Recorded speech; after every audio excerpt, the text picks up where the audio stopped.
Kenapa? Kusut banget tuh muka. Bosen nih. Pandemi kayak gini gue nggak tahu harus ngapain. Mana heboh, nggak bisa kemana-mana. Sekolah juga online. Kuliah ding. Sekolah sih. Gue nggak tahu mau ngapain nih. Bosen banget, udah nggak bisa ngasilin duit. Belajar juga masih online kayak gini. Yaelah, itu masalah gampang kali. Di zaman sekarang, anak-anak muda tuh banyak berinovasi. Ya, menggunakan teknologi-teknologi, salah satunya bikin konten. Lo mau kan banyak duit? Bikin aja konten di YouTube. Gimana? Keren kan? Lo yakin nge-YouTube bisa ngasilin duit?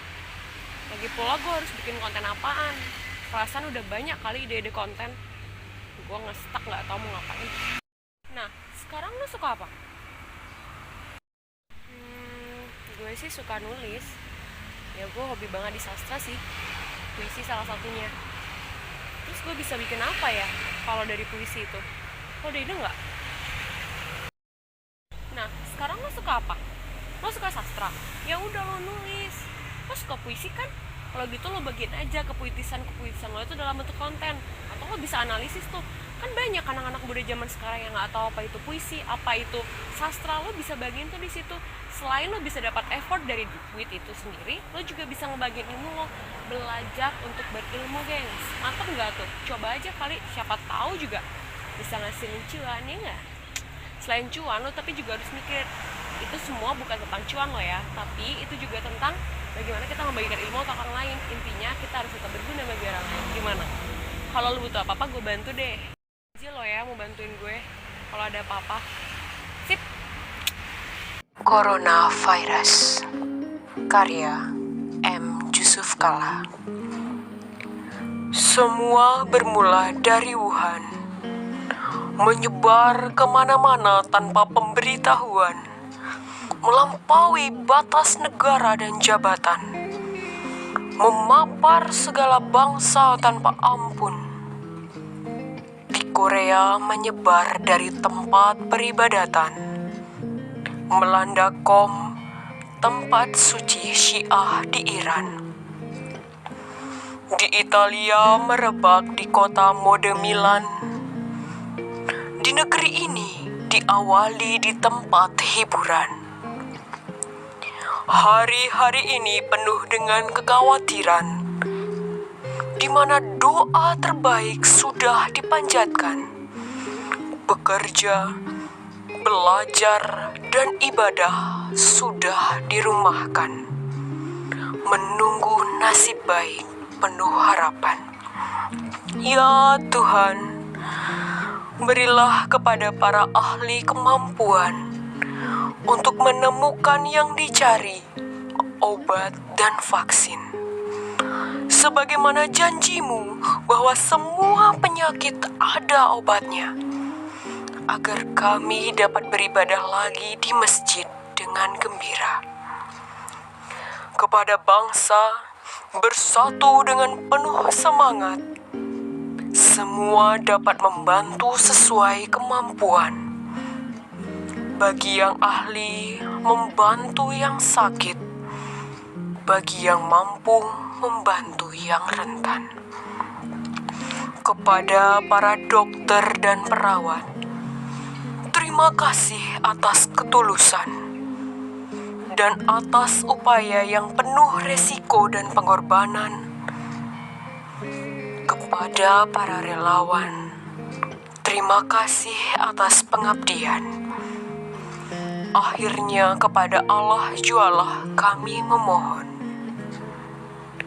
Jakarta, 28 Maret 2020. Coronavirus, karya Ika Setia Wulansari.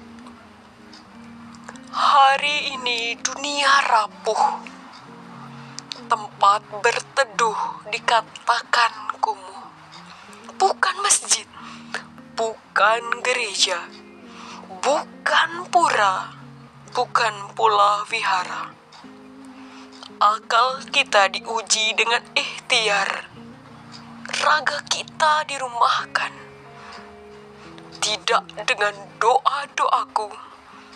Tidak dengan doa-doaku. Tidak dengan doa-doaku. Tidak dengan doa-doaku. Laksana kabut pada pagi buta. Musibah datang menyelimuti kalbu manusia. Insan yang bingung dengan jiwa mengembara, menangis merintih kehilangan yang dicintai. Tak kenal umur, tak kenal siapapun. Tidak pula aku, tidak pula kau, tidak pula pria. Hai.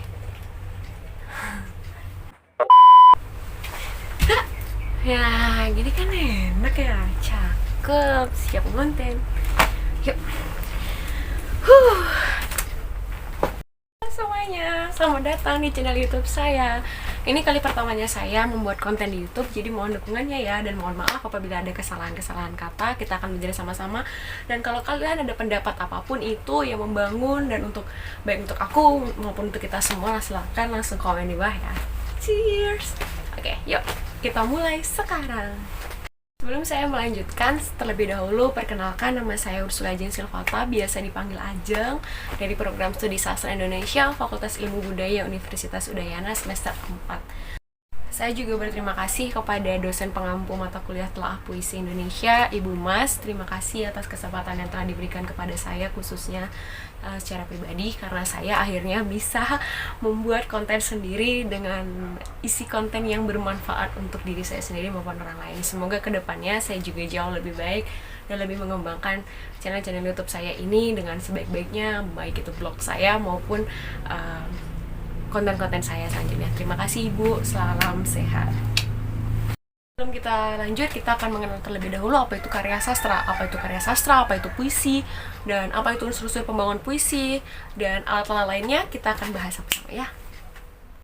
Karya sastra merupakan suatu produk ciptaan seorang pengarang yang di dalamnya terdapat pemikiran, ide, gagasan, konsep, dan hal lain yang ingin disampaikan pengarang. Penyampaian atas pemikiran, ide, gagasan, dan konsep pengarang dalam karyanya disampaikan melalui bahasa sebagai medium penyampaiannya. Penyampaian tersebut dilakukan dengan cara menuliskan sekumpulan pemikiran pengarang dalam karyanya. Karya sastra tersebut merupakan pengekspresian jiwa pengarang yang dipengaruhi oleh kehidupannya, baik itu pengalaman pribadi pengarang maupun permasalahan kehidupan manusia. Pengarang menciptakan karya sastra melalui daya pikir dan imajinasi yang disampaikan melalui tulisan. Oke, jadi di sini saya akan menjelaskan sedikit lagi bahwasannya karya sastra itu didapat dari hasil imajinasi ataupun kejadian nyata yang ada dalam diri pengarang. Jadi, berdasarkan itu seorang pengarang memiliki dasar untuk membuat sebuah karya sastra. Makanya kita sering melihat ya, dalam sebuah karya sastra kita ambil aja salah satunya contohnya novel.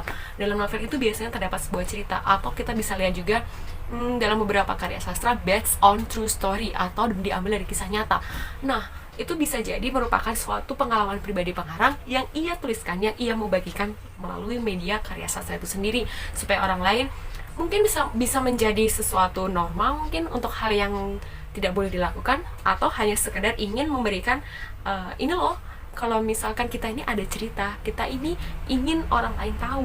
Jadi sebenarnya karya sastra itu luas dan sangat indah kalau kita bisa perhatikan secara sama, baik dari sisi pengarang maupun dari sisi pembacanya itu sendiri. Sama-sama indah. Oke, estetik banget pokoknya. Sastra memang mantap. Berangkat dari perjalanan karya sastra, adapun karya sastra yang murni diciptakan oleh pengarang sebagai hasil ide dan kekreatifannya yang kemudian dikemas ke dalam bentuk tulisan. Karya sastra ini kerap dikenal sebagai sebutan sastra tulisan. Serupa halnya dengan sastra lisan, sastra tulisan pun dibuat berdasarkan latar belakang suatu zaman atau tempat, dan biasanya hal ini dijadikan keuntungan bagi pengarang sebagai inspirasinya dalam menciptakan sebuah sastra tulisan. Tokoh, konflik, gaya bahasa, maupun unsur-unsur lainnya pun tertuang di dalamnya.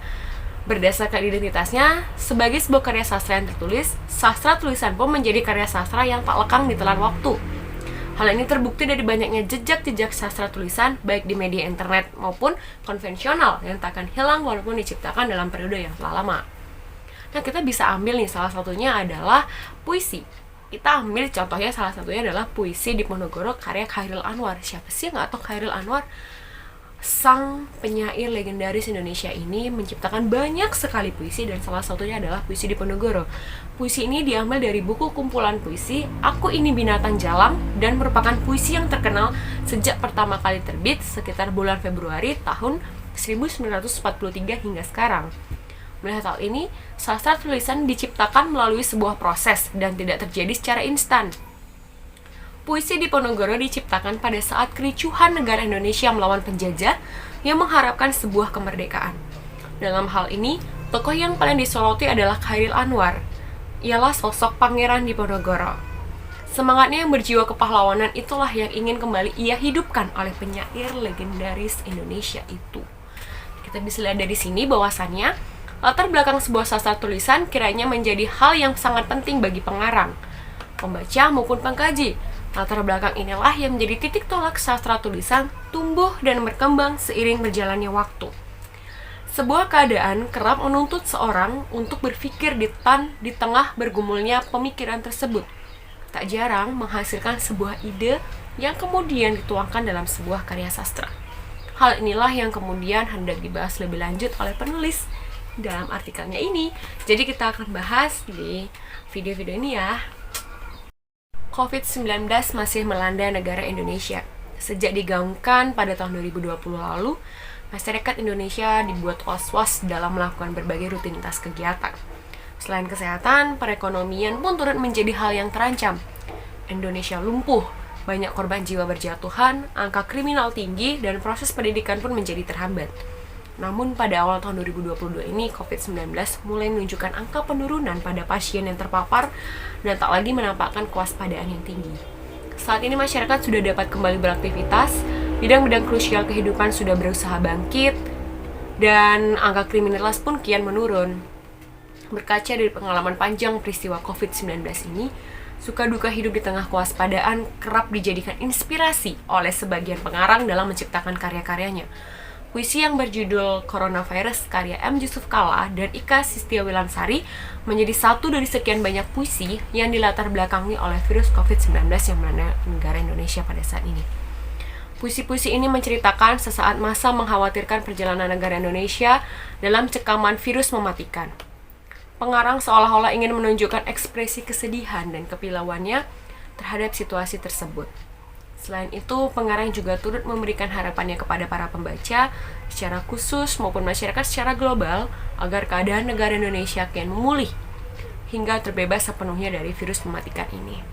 Kedua puisi inilah yang kemudian akan menjadi pembahasan kita pada sore hari ini berdasarkan unsur-unsur pembangunnya, citraan dan alat puitik yang akan kita lebih jauh bahas di video selanjutnya ini ya, hingga latar belakang pengarang. Oke, kita akan lanjut ke analisisnya. Yuk! Yang pertama, kita akan membahas terlebih dahulu puisi yang berjudul Coronavirus karya M. Yusuf Kalla berdasarkan unsur pembangun puisinya. Jadi, kita akan analisis yang pertama adalah majas. Majas singkatnya itu merupakan gaya bahasa. Nah, yang terdapat dalam puisi ini, saya menemukan dua majas yang terdapat dalam puisi tersebut. Yang pertama adalah majas repetisi. Apa sih majas repetisi itu? Majas repetisi merupakan gaya bahasa yang menggunakan kata, frasa atau klausa yang sama secara berulang. Dan kita dalam lariknya ini, dimana ada larik yang mengatakan bahwasannya menyebar kemana-mana tanpa pemberitahuan. Hari-hari ini penuh dengan kekhawatiran. Ada dua di sini majas repetisinya, yakni kemana-mana dan hari-hari. Yang kedua adalah majas personifikasi, merupakan majas perbandingan yang menyematkan sifat-sifat manusia pada benda tak bernyawa atau ide yang abstrak. Umumnya majas ini digunakan untuk memberikan gambaran serta citra yang konkret. Adapun dalam lariknya, misalnya di sini, adalah melampaui batas negara dan jabatan serta memapar segala bangsa tanpa ampun. Nah, selanjutnya adalah unsur pembangun puisi yang ketiga adalah rima. Dari puisi ini, rima yang terbentuk adalah bersajak AABB pada bait pertama, AAAA pada bait kedua, AAAA pada bait ketiga, ABCC pada bait keempat, ABAB pada bait kelima, dan AAAB pada bait keenam. Selanjutnya adalah kata-kata konotasi. yang terdapat pada lirik memapar segala bangsa tanpa ampun. Selanjutnya adalah kata-kata berlambang. Dalam puisi ini tak banyak kata-kata berlambang yang tersaji, hanya ada dalam lirik di Italia merebak di kota mode Milan. Yang digarisbawahi di sini adalah kota mode Milan. Kota mode kita bisa tahu bersama bahwasannya memiliki gaya, memiliki khas, memiliki ciri bahwasannya hidupnya dalam tanda kutip hedon atau memiliki gaya konsumtif yang tinggi. Nah, di sini juga digambarkan kota mode Milan. Kota mode itu melambangkan kota Milan itu sendiri. Oke, selanjutnya adalah tema. Tema dalam puisi ini adalah kepiluan bangsa Indonesia dalam situasi mengkhawatirkan akibat virus COVID-19. Kita bisa lihat dari awal penceritaannya dia, awal penceritaan Bapak Yusuf Kala yang mengatakan bahwa ini sebuah kepiluan kita semua, bukan hanya beliau yang menjadi penyairnya, tapi kepiluan kita semua, sehingga kita merasa sedih, kita merasa lemah di sini, bahkan seluruh lini kehidupan juga lemah, dan ini merupakan bukti nyata bahwasannya Indonesia sedang berada dalam posisi yang sangat-sangat memilukan. Selanjutnya adalah amanat. Amanat dalam puisi ini, seperti yang terdapat dalam puisi, amanat yang terkandung adalah marilah bersatu dengan penuh semangat, semua dapat membantu sesuai kemampuan dan senantiasa berpegang pada pertolongan Tuhan. Ini sudah jelas ya, ada di dalam puisinya. Jadi kita tidak usah terlalu berpikir-pikir luas lagi, bahwasannya memang sudah ada di dalam puisinya sendiri. Bapak Yusuf Kala menyematkan kata-kata tersebut sebagai amanat kita sebagai masyarakat Indonesia untuk saling menjaga diri, menjaga orang lain, menjaga dunia sekitar agar tidak semakin parah virus ini. Selanjutnya adalah perasaan. Perasaan dalam puisi ini adalah kesedihan dan pengharapan.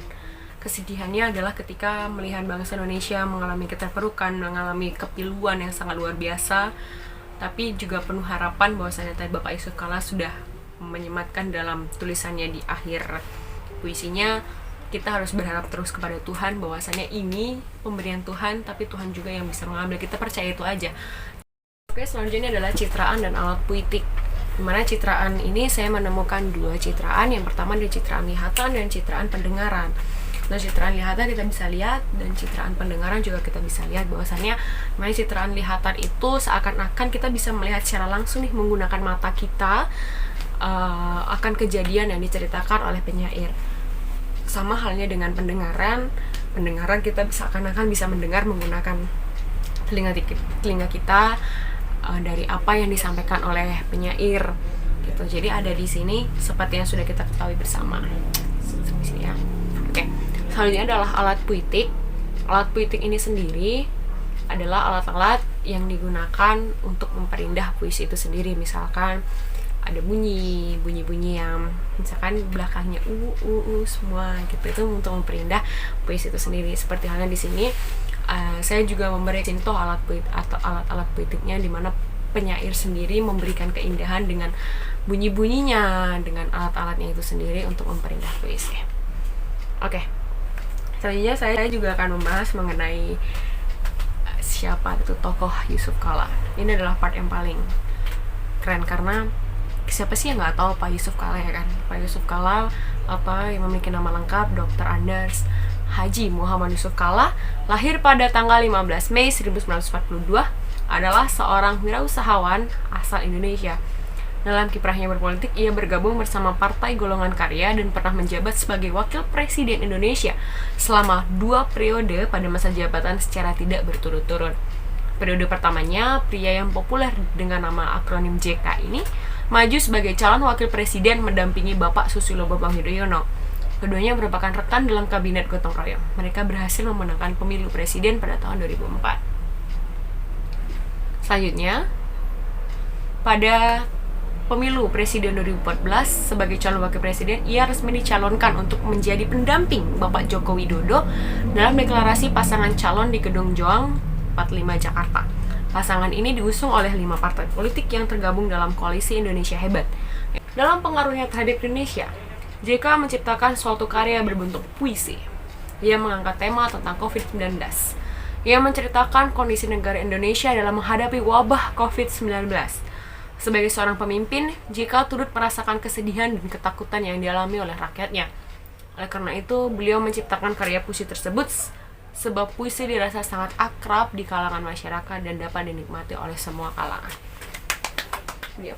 yang kedua adalah hasil analisis puisi Coronavirus karya Ika Setiawulansari berdasarkan unsur-unsur pembangun puisi, citraan dan alat puitik, serta latar belakang tokoh. Kita balik lagi di unsur puisi yang pertama, yaitu majas. Terdapat beberapa majas dalam puisi ini. Yang pertama ada majas repetisi, majas metafora, aliterasi, dan personifikasi. Tadi kita repetisi. Oke, selanjutnya adalah majas metafora. Majas metafora di sini terdapat pada larik, akal kita diuji dengan ikhtiar, dan raga kita dirumahkan. Seakan-akan di sini akal kita ini diuji dengan ikhtiar, artinya nggak nyambung gitu ya. Akal diberikan ikhtiar dan raga kita dirumahkan. Emang bisa raga dirumahkan seperti itu kan? Nggak, tapi dia mewakili simbol-simbol itu sebagai sesuatu untuk mengemas kata lain yang seakan-akan untuk memperindah kata itu sendiri. Ini adalah majas aliterasi. Majas aliterasi terdapat pada larik, tempat berteduh dikatakan kumuh. Dan terakhir adalah majas personifikasi, ada di sini, kita bisa lihat sama-sama. Selanjutnya adalah irama. Irama dalam puisi ini berdasarkan paduan bunyi yang menimbulkan unsur musikalitas adalah pada bait pertama dari rendah ke tinggi, bait kedua mulai menguat, bait ketiga melemah, dan bait keempat dari tinggi ke rendah. Karena sudah di akhir puisinya ya, jadi agak melemah. Oke, yang selanjutnya adalah rima. Rima ini bersajak AAB, AAAB pada bait pertama, AAAA pada bait kedua, dan AAAA pada bait ketiga, serta ABBC pada bait keempat. Dan ada pula kata-kata konotasinya di sini. Dan kata-kata berlambangnya adalah dalam puisi ini tak banyak kata-kata berlambang yang tersaji, hanya pada dalam larik tempat berteduh dikatakan kumuh. Artinya tempat berteduh itu kan rumah ya. Berlambangnya itu tempat berteduh itu dilambangkan sebagai rumah, tapi dikatakan tempat berteduh dikatakan kumuh. Rumah itu dikatakan kumuh. Selanjutnya adalah tema. Tema dalam puisi ini adalah kepiluan seseorang terhadap wabah virus COVID-19. Amanatnya. Amanat yang terkandung dalam puisi ini ialah tetap berwaspada dengan menjaga diri dan orang lain karena virus ini menginfeksi tanpa mengenal siapa dan di mana. Dalam bait yang terakhir, penyair mengatakan bahwasannya tidak aku, tidak kau, tidak pria. Jadi ya, virus ini bisa menyebar ke siapa aja tanpa mengenal siapa, apa latar belakangnya, siapa orangnya, atau sehat atau sakit, pokoknya bisa aja kena kan dalam situasi apapun. Oke, selanjutnya adalah perasaan. Perasaan dalam puisi ini adalah kesedihan, penyesalan, kekecewaan, pengharapan, dan nasihat. Dan terakhir adalah nada. Penyair menyematkan nada kekecewaan dan penyesalan terhadap dunia yang mulai melumpuh karena virus COVID-19. Selain itu, penyair juga menyematkan nada nasihat bahwa virus ini benar-benar berbahaya dan tak melihat siapa dan di mana, sehingga setiap orang perlu waspada dan tetap menjaga diri. Oke? Biasanya terdapat dua citraan juga. Yang pertama adalah citraan lihatan dan citraan pendengaran. Adapun alat puitiknya, di sini kita bisa lihat yang di garis, yang dihitamkan itu alat puitiknya. Oke, selanjutnya adalah latar belakang penyair. Latar belakang penyair sendiri saya nggak terlalu banyak dapat informasi mengenai Kak Ika Setiawulansari ini. Bahwasannya yang saya dapatkan adalah Kak Ika ini menulis kumpulan puisi yang salah satunya ialah puisi COVID-19 ini, yang menceritakan tentang kepiluan bangsa Indonesia melawan virus ganas ini. Di akhir puisinya, Kak Ika memberikan nasihat penting untuk tetap menjaga kesehatan diri dan orang lain, sebab virus berbahaya ini tidak mengenal siapa yang akan menginfeksinya. Oleh karena itu, mematuhi protokol kesehatan adalah hal yang terpenting pada masa ini. Benar banget ya. Oke, itu tadi analisis dua puisi yang kebetulan judulnya sama tapi penceritaannya berbeda dengan tokoh yang berbeda juga penyairnya. Terima kasih untuk Pak Yusuf Kala dan Kak Ika Setia. Terima kasih karena puisi-puisinya luar biasa. Akhirnya saya bisa menganalisis di video saya yang pertama ini. Terima kasih untuk Ibu Mas dan teman-teman semua yang sudah menonton. Ini sekian video dari saya. Terima kasih. Saya Ajeng, belajar untuk berilmu, kita bisa, kita juara. Sampai jumpa di video selanjutnya. Jangan lupa kasih like, kasih komen, dan jangan lupa subscribe ya teman-teman. Terima kasih, dadah.